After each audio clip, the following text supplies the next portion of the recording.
Hey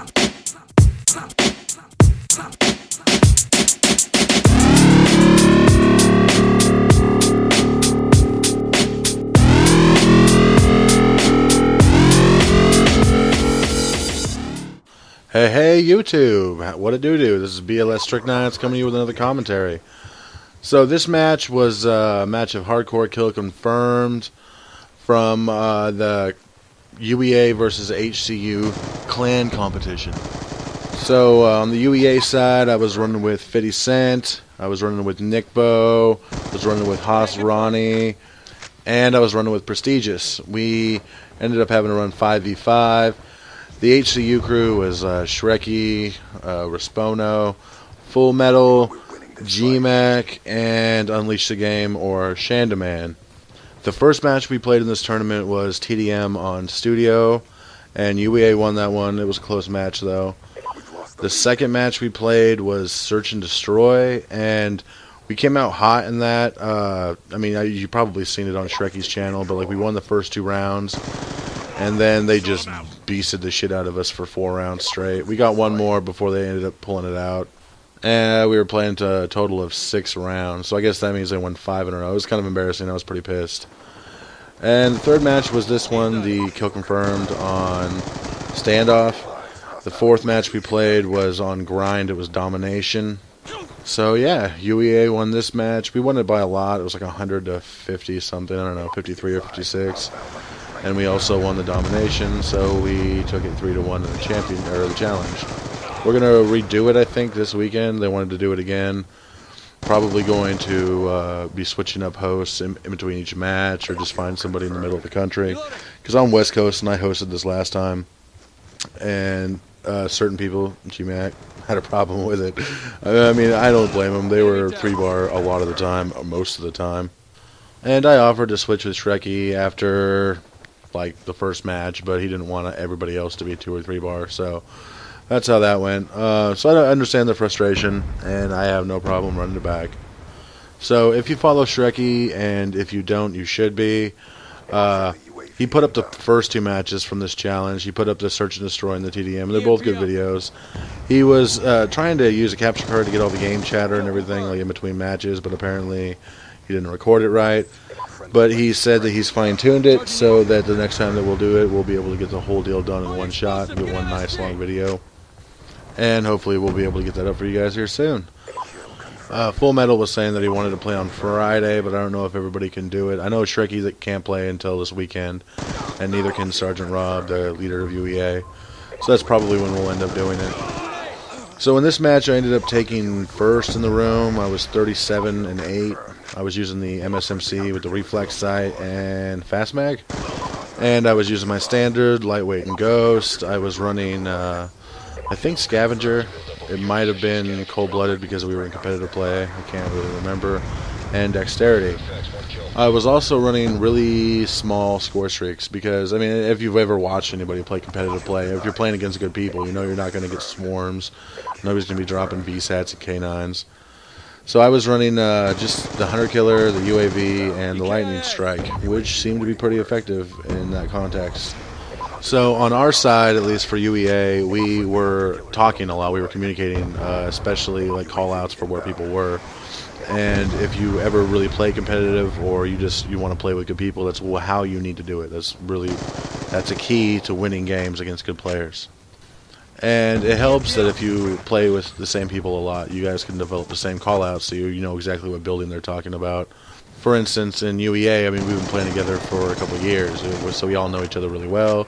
We all know exactly what our call-outs are, and it helps a lot in getting spots covered. I know that the HCU guys were doing that as well.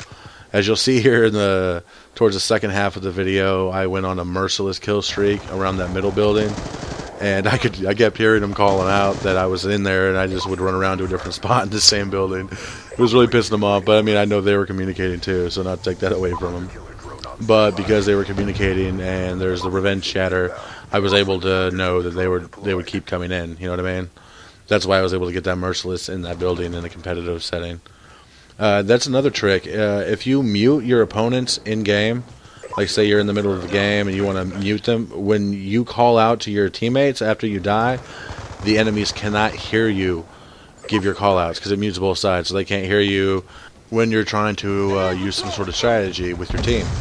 I didn't do it in this setting, and I usually don't. I'm typically too lazy. I'll just wait a second or two for my call out until the death chatter goes away. But if you are playing against guys who are really paying attention to that, and you're playing with guys that you communicate with, it's a helpful tool to mute the other team so they cannot hear what you're doing. And on the flip side, if your opponents are in a party chat, you don't even have to worry about it. I'm pretty sure they can't hear you anyways. The one drawback to that whole thing is that you also can't hear your opponents if they're using callouts. So there's pros and cons to using that strategy, but it's something to keep in mind. So this match was the one where people started getting kind of heated. I was getting called a camper and other shit. And I mean, I understand. I get mad when I 3-bar and I'm losing too. I take that shit horribly, actually. I'm a horrible loser on this game. But yeah, I mean, as you guys can see from the gameplay, and as whoever was heated, if they're watching this, can see from the gameplay, I wasn't camping. I was running the map like a fiend. But you can see in several spots where I'm catching people hiding in corners. And like when Shrekky fucking lag killed me through the wall at like a minute and a half in. That was wonderful. Not that I'm not used to that, it being Call of Duty and all that shit happens all the goddamn time. But it doesn't make me any happier about it. So while we were playing this match, 50 Cent was second in the room. I think he was 37-16. Yeah, it was a really good match.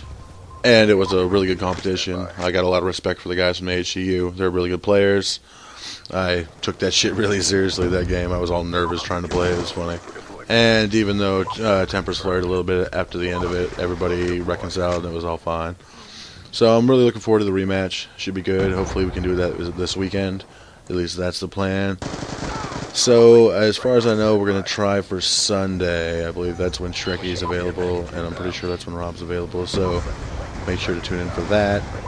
We'll try to post it on the Facebook page again. And this time, Shrekky will have his capture card fixed. I guess he talked to somebody and figured out how to do it right.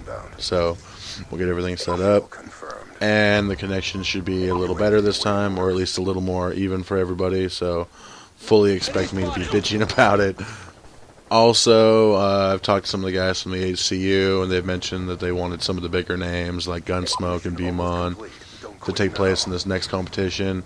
Also, UEA didn't have the people that we expected to have on, like Sergeant Rob wasn't able to play that day. But I really appreciated that Prestigious and Nick Bo were online and able to step up and play, and they did really well in the tournament, and I appreciated that. But you can probably expect some different lineups this time. I'm not sure who the HCU guys are talking about fielding.